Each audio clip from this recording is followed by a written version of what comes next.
Hello guys, this is RCSchim and you see me through a tunnel vision mode on. Today I show you the Eachine EV100 goggles. Supposedly perfect beginner goggles. Normally these kind of goggles are $300 to $500. These are only $100 initially, now $150. Okay, so first of all, a little bit of a rant pointed towards my other review about this. I got them a bit late. I've already seen a lot of reviews and most of them seem to be totally positive. And that's the danger about getting such things for free from Banggood in this case. Thanks Banggood, they also send me this for free. There is this danger that people get all too positive about this stuff. And I now risk that Banggood will stop sending me stuff because I'm not a good salesperson for them anymore. If I tell the truth, like, I honestly wouldn't recommend you buying these goggles. I mean, they are just not worth their money. And I have to point out and give a shout out to Kebab, reviewer from LA, I guess. He did a very thorough and in-depth and tearing apart review.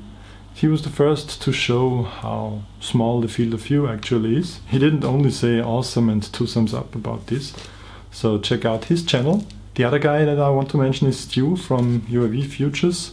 I mean, he got them first, it seems. He got the most views, which is nice. Honestly, he just recorded DVR footage from an external DVR to show the quality. He let them try his friend, but none of them told us how small the field of view is, and it's the most important interface between you and your copter or plane or whatever.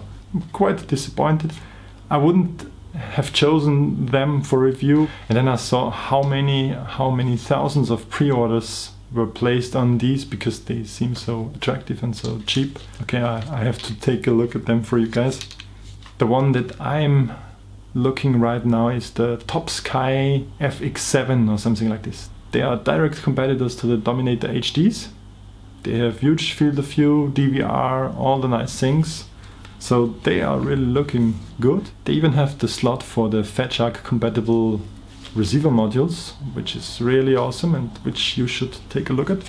What can I tell you about these goggles? I mean, there are a few good things. On the bottom, it not only has these IPD adjusters, but also has some lens adjusters, so you can move the lens back and forth. And this should make it easier to adjust if you're short or nearsighted. You can adjust this with this wheel, and you don't need diopters, which is nice. They're really tiny and lightweight. There's the joystick for brightness and contrast. This is to switch channels, or long press to switch the band. On the bottom side we have this on-off switch for the fan.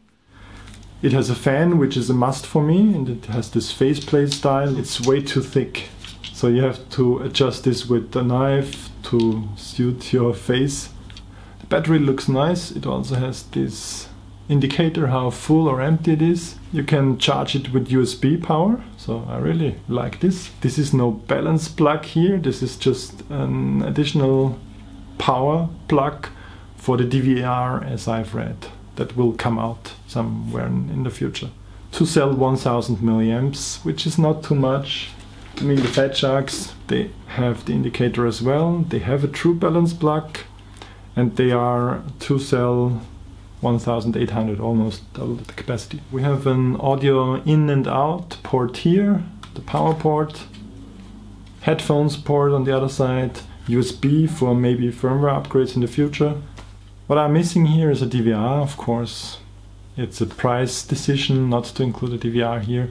You can buy an external DVR somewhere in the future from them and power them from this battery, but it makes it clumsy again. I'm not a fan of this. And you will need a DVR, especially as a beginner, because you will crash somewhere and you gotta have a clue where you crashed, and the last few seconds of your flight are a good clue. So make sure you buy goggles with DVR. About the antennas used, the reverse polarity SMA connectors, I simply don't like them because most of my antennas are not reverse polarity, So I have to use little adapters or their antennas. This is not a true diversity receiver, so it's just an antenna diversity. If you have two separate receivers which receive signal and analyze this signal and tell which image to use, that's a way better diversity than just antenna diversity. Kind of a fake diversity here.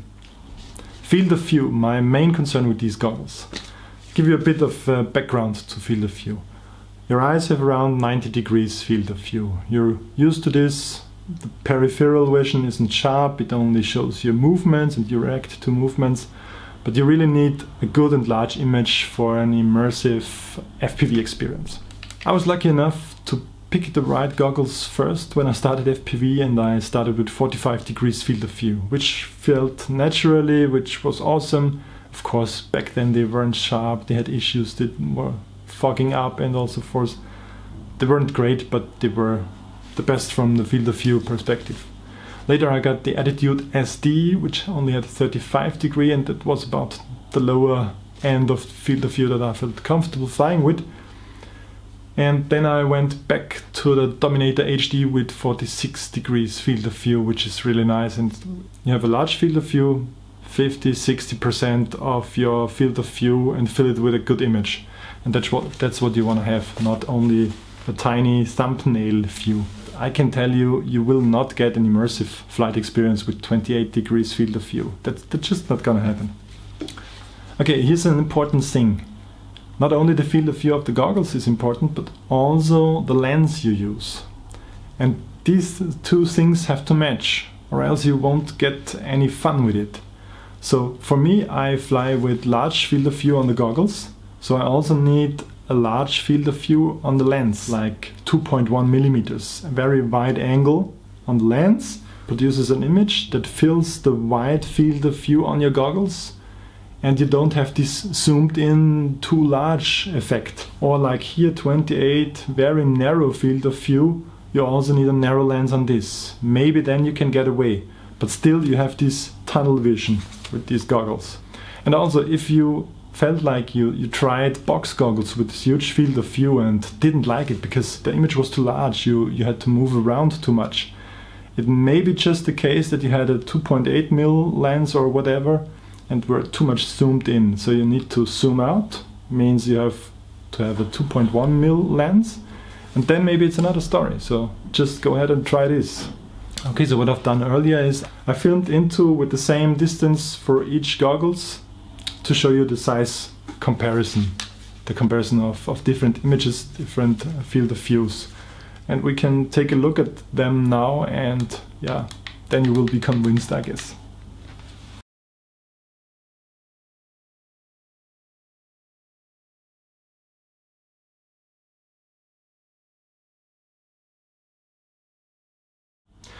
Okay, so I hope this critical point of view of mine wasn't too negative, but I just felt it was awkward that all the guys tell you the best things about these goggles, and initially I had this what the fuck moment when I opened the box and started them first. So we have to keep an eye on this level of awesome reviews for not so awesome products. If you're new to my channel, please subscribe. I will continue to review stuff. I don't think that Banggood, we're fine. If you send me good products, I will give good reviews, but the thing that can happen is that shops don't speak with you anymore if you don't help them sell their stuff. So in the future I might end up buying the better products myself and just ignore the bad and the cheap stuff. So we will see where this leads. Share this video, give me comments, give me your thoughts. Thanks for watching, bye.